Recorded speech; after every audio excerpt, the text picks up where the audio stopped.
Hello, I am Parag Nandu. I am second year MD student and today I would like to examine your nose, mouth and throat. Are you fine with it? Okay.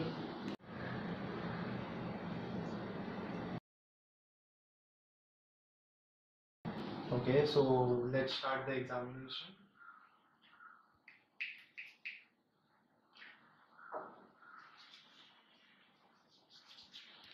First, inspect the anterior and inferior surfaces of the nose.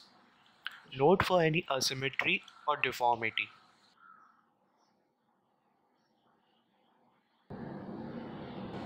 Then, test for obstruction by pressing on each ala nasi in turn and ask the patient to breathe. Then, top the head back, press gently on the tip of the nose and shine a light in the vestibule to get a partial view of each nasal vestibule. Now, to inspect the inside of the nares, we use the otoscope with the largest speculum available. Begin by tilting the patient's head back a bit and insert the speculum carefully and gently, avoiding the sensitive nasal septum. Hold the otoscope handle to one side to avoid the patient's chin and increase the mobility. Note the color and condition of the nasal mucosa. I conclude the nose examination by palpating for sinus tenderness by pressing up on the frontal sinuses from under the bony brows, avoiding pressure on the eyes. Then press up on the maxillary sinuses.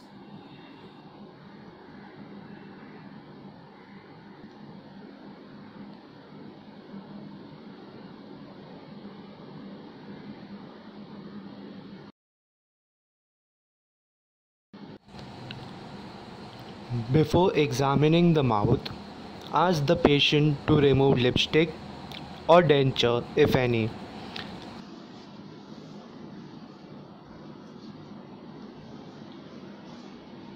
Wearing gloves, inspect the outer surfaces of the lips for symmetry, color, moisture. Also note for any lumps, ulcers or scaling.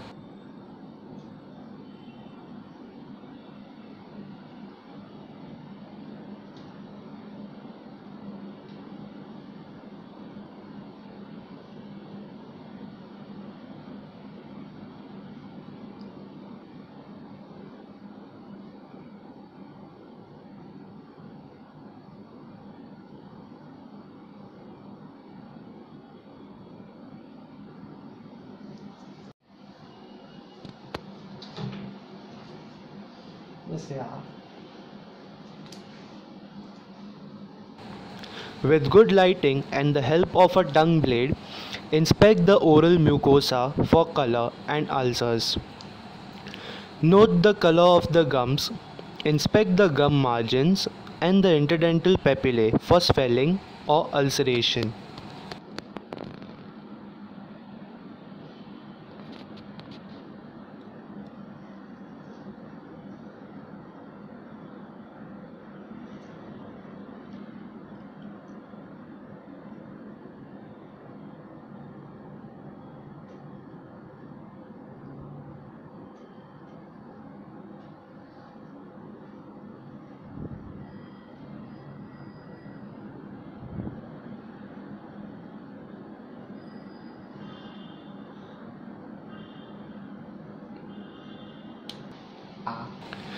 With gloved thumb and index finger, check for any teeth that might be loose.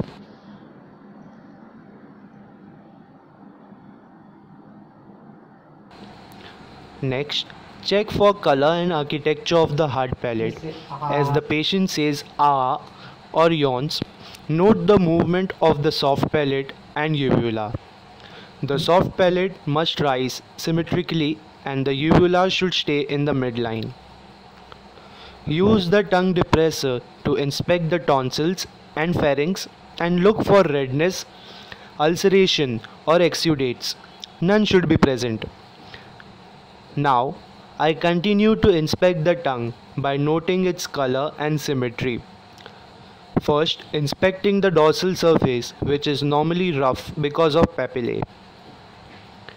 Using a gauze square, I grasp the tip of the tongue with my right hand and gently put it to the left to inspect the undersurface and the sides of the tongue and check for any ulceration. Reverse the process on the other side.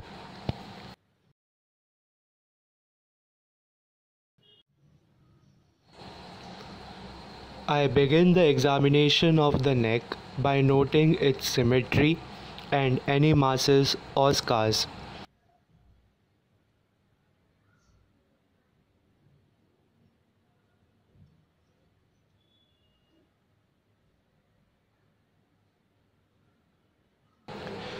In order to examine the lymph nodes, start palpating the lymph nodes by using the pads of index finger and middle finger. Press gently by moving the skin over the underlying tissues in each area. The patient should be relaxed with neck flexed slightly forward and, if needed, turned slightly toward the side being examined.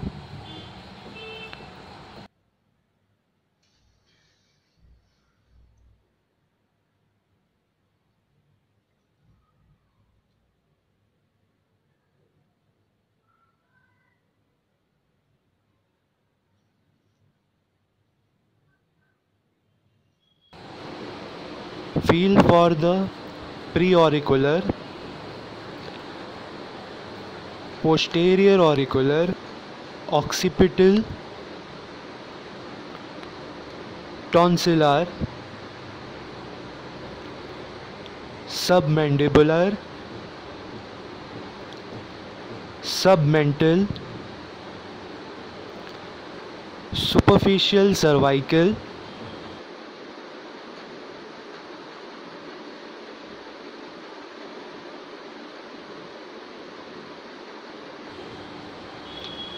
and posterior cervical nodes.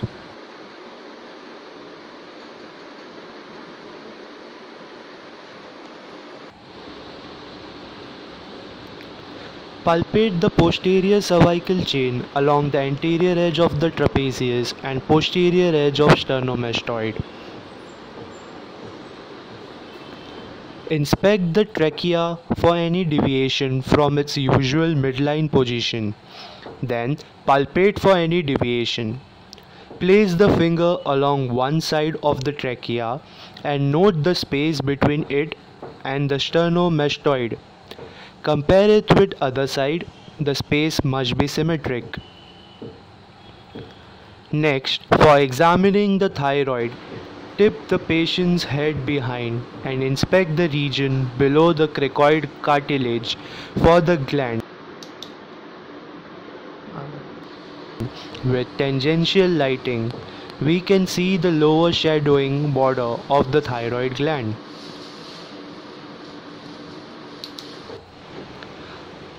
Ask the patient to sip water in order to see the upward movement of the gland and noting its contour and symmetry.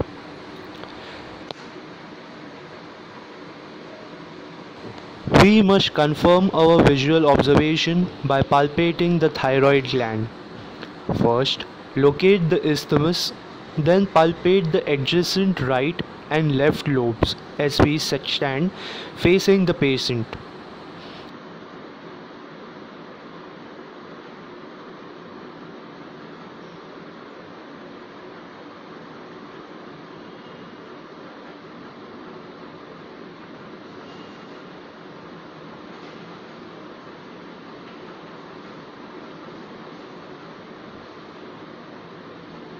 Then, move behind the patient, placing the fingers of both hands on the neck with the index finger just below the cricoid cartilage. Again, ask the patient to take a sip of water and swallow it, then feel the isthmus. Displace the trachea to the right with the finger of left hand. With the right hand fingers, palpate laterally the right lobe of the thyroid in the space between the displaced trachea and the relaxed sternomastoid. Similarly, repeat for other sides. If the thyroid gland is enlarged, listen over the lateral lobes with the stethoscope to detect a bruit, a sound similar to cardiac murmur but of a non-cardiac origin seen in thyrotoxicosis.